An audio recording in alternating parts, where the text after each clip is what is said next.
کہاں ہے امام میری زندگی میں؟ جہاں تو میں بہت سارے واقعات بہرحال پڑھتا رہتا ہوں. بہت سارے لوگ مجھے کہتے ہیں صاحب وہ والا واقعہ پڑھ دیں، وہ والا واقعہ، جبکہ آپ لوگوں نے بہت سے لوگوں نے سنا ہوتا ہے، لیکن بہرحال دوبارہ تکرار جو ہے وہ اپنے لیے بھی ہوتی ہے، میرے لیے بھی ہوتی ہے. ایک واقعہ میرا بہت زیادہ لوگوں نے سنا ہوا ہے، لیکن بہرحال مجھے دوست نے کہا کہ اس کو آپ پڑھیے گا، وقت کے امام سے ریلیٹڈ ہے. واقعہ جو ہے وہ آیت اللہ شمس الدین نے بھی اپنی کتاب میں لکھا ہے، اور باقی کتابوں میں بھی لکھا ہے. استاد پانایان نے بھی اس کا ذکر کیا کہ ایک جگہ ایک شخص کی دکان ہوتی ہے ہربل کی، وہاں پہ دو لوگ آتے ہیں اور اس سے وہ کافور اور سدر مانگتے ہیں. کافور اور سدر آپ کو پتہ ہے جب مردہ ہو جائے تو 3 غسل اسے دیے جاتے ہیں، ایک کافور کے پانی سے، ایک سدر کے پانی سے، اور ایک عام پانی سے. تو وہ اس کی دکان سے وہ کافور اور سدر لینے آتے ہیں. اب اس کی فرینچ ٹرانسلیشن کیا ہوگی کافور سدر کی مجھے نہیں پتہ. بہرحال غسل جب میت ہو تو اس کو 3 غسل دیے جاتے ہیں. تو اب وہ اس کے پاس لینے آتے ہیں تو وہ دیکھتا ہے کہ یہ دونوں شخص یہاں کے رہنے والے نہیں ہیں. جیسے آپ کے یہاں کوئی شخص 2 لوگ آ جائیں، آپ بولیں ہولیوں سے اور یہاں سے نہیں لگتے، کہیں اور کے ہیں، تو وہ کہتا ہے آپ کہیں اور کے ہیں. اس سے کہتا ہے آپ کو اس سے کیا، آپ ہمیں وہ دیں جو ہم لینے آئے ہیں. کہتا ہے نہیں، آپ کی شخصیت بتا رہی ہے کہ آپ کوئی بہت اچھے. تو جب وہ بہت زیادہ جو ہے وہ انسسٹ کرتا ہے کہ کون ہے، تو وہ کہتے ہیں کہ ہم امام زمانہ کے ساتھ ہوتے ہیں اور ہمارے ایک دوست کا انتقال ہو گیا ہے اور امام نے کہا ہے کہ یہ لے کر آؤ. اب جب وہ یہ سنتا ہے تو اس کے تو اندر ایک تڑپ پیدا ہو جاتی ہے کہ میں امام زمانہ سے. تو کہتے ہیں مجھے لے چلیں اپنے ساتھ، میں امام سے ملنا چاہتا ہوں. وہ کہتے ہیں ہمیں اجازت نہیں ہے کہ ہم آپ کو اپنے ساتھ لے کے جائیں. وہ کہتا ہے بہت کوشش کرتا ہے، بہت ان کے آگے پاؤں پڑ جاتا ہے. کہتا ہے ایک شرط پہ آپ مجھے لے جائیں کہ آپ مجھے لے جائیں، اگر امام نے اجازت دی تو ملا دیجیے گا، نہیں دیں تو مجھے آپ چھوڑ دیجیے گا. کہتے ہیں ٹھیک ہے. اب یہ اپنا سامان اٹھاتا ہے اور یہ چلنا شروع کرتے ہیں. چلتے چلتے ہیں، جیسے اب یہاں سے چلنا شروع کریں آپ تو سمندر آ جائے گا. تو وہاں بھی پانی آ جاتا ہے. تو دیکھتے ہیں وہ دونوں شخص پانی کے اوپر چل رہے ہیں اور یہ کھڑا ہوا ہے. تو اس کو مڑ کے دیکھتے ہیں کیا ہوا. کہتے ہیں میں پانی پہ کیسے چلوں. کہتے ہیں بسم اللہ پڑھو اور اللہ کو آخری حجت کا، آخری امام کا واسطہ دو اور پھر چلنا شروع کر دو. یہ دیکھتا ہے کہ یہ پانی کے اوپر چلنا شروع کر دیتا ہے. چلتے چلتے درمیان میں جاتا ہے، کالے بادل آتے ہیں، بارش شروع ہو جاتی ہے.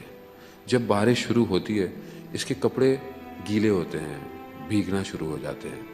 اس کو ایک دم یاد آتا ہے کہ یہ اپنی دکان کی چھت پہ صابن سوکھنے کو رکھ کے آیا تھا. جیسے ہی اس کا ذہن وہاں جاتا ہے یہ پانی میں ڈوب جاتا ہے. اب یہ ہاتھ پاؤں مارنے لگتا ہے. تو وہ کہتے ہیں، اس کی طرف دیکھتے ہیں، کیا کر رہے ہو تم، جا کہاں رہے ہو اور تمہاری سوچیں کہاں ہیں. اب یہ پھر شرمندہ ہوتا ہے، میں کیا کروں. کہا وہی کرو، بسم اللہ پڑھو، آخری امام کا واسطہ دو. پھر چلتا ہے. چلتے چلتے کنارے پہ پہنچتے ہیں. دور ایک خیمہ ہوتا ہے جہاں سے ایک سبز گرین کلر کا نور آ رہا ہوتا ہے. اس کو روک دیتے ہیں اور وہ خود اندر چلے جاتے ہیں. اور اندر سے اس کو یہ آواز آتی ہے. یہ کہتے ہیں کہ مولا اس نے بہت اصرار کیا، بہت انسسٹ کیا، ہم لے آئے، تو کیا اس سے ملاقات کریں گے. تو یہ خود کہتا ہے کہ میں نے وہ جملے سنے. کہتے ہیں امام فرماتے ہیں کہ جس کی سوچیں صابن میں ہو وہ ہمارے کسی کام کا نہیں. عزیزان محترم، اس کا کاروبار وہی تھا، اس لیے اس کی سوچیں. میری سوچیں کہاں ہیں.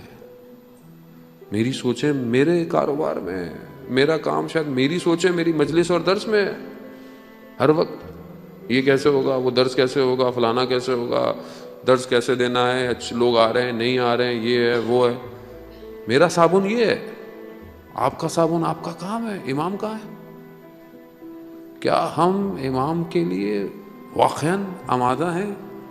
کیا ہم اپنے آپ کو اس قابل کیا ہے کہ اگر امام کی آواز آئے گی تو ہم اپنے کاموں کو چھوڑ کر جا پائیں گے؟ آج تو میرا فون کھو جائے تو میری طبیعت خراب ہو جاتی ہے، حالانکہ رکھا ہوا میں نہیں ہوتا ادھر. تو میں کیسے چیزوں کو چھوڑوں گا. اس کے لیے اگر آج میں نے پریکٹس نہیں کی، آج میں نے اپنے وجود کو دنیا سے اٹیچمنٹ سے دور نہیں کیا، میں نہیں کر سکتا. دور ہونے کا مطلب یہ نہیں ہے کہ آپ سب چیزوں کو چھوڑ دو، پہاڑوں میں چلے جائیں، اوپر جا کے بیٹھ جائیں. نہیں. آیت اللہ عظمہ بہجت فرماتے ہیں کہ زہد کی تعریف یہ نہیں ہے کہ آپ دنیا کو ترک کر دیں، چھوڑ دیں. نہ، زہد کی تعریف یہ ہے کہ دنیا ہو، دل دنیا میں نہ ہو۔ دل نہ ہو آپ کا، خوب ٹھیک ہے، ٹھیک ہے، نہیں ہے تو نہیں ہے۔ ہم دیکھیں جو اہل بیت کے ماننے والے ہیں، ان کی خوشیاں اہل بیت کی خوشیوں میں ہے، ان کے غم اہل بیت کے غم میں ہے۔ بہت بڑے عالم دین تھے، ان کے گھر پہ عید غدیر کا جشن تھا، لوگ آئے ہوئے تھے، گھر والوں نے خبر دی کہ بیٹا کنویں میں گر کے مر گیا ہے۔ انہوں نے اظہار نہیں کیا، بولا جشن ہو رہا ہے، ہونے دو۔ جب جشن ختم ہو گیا تو کچھ لوگوں کو روکا کہ بیٹے کی تدفین کرنی ہے، رک جائیے۔ کہا کیوں، پہلے کیوں نہیں بتایا؟ کہا غدیر کا جشن تھا، کیسے بتا سکتا تھا؟ خوب یہ ہماری اٹیچمنٹ، میں آپ کو نہیں کہ میں خود اپنے آپ کو، میں خود گرفتار ہوں۔ یعنی مجھے اپنے بیٹے سے کتنی محبت ہے، مجھے اپنے بچے سے کتنی محبت ہے، اگر اس کو کچھ ہو جاتا ہے تو میں کتنا پریشان ہوتا ہوں، مگر کیا اسی پریشانی میں خدا کی بارگاہ میں متوجہ ہوتا ہوں، پروردگار تو نے ہی تو اولاد دی ہے، اگر تو ہی اس کو صحیح نہیں کرے گا تو کون کرے گا؟ اور اگر تو اس پہ راضی ہے کہ جیسا یہ ہے تو پھر مجھے بھی راضی رکھ۔ یہ ہے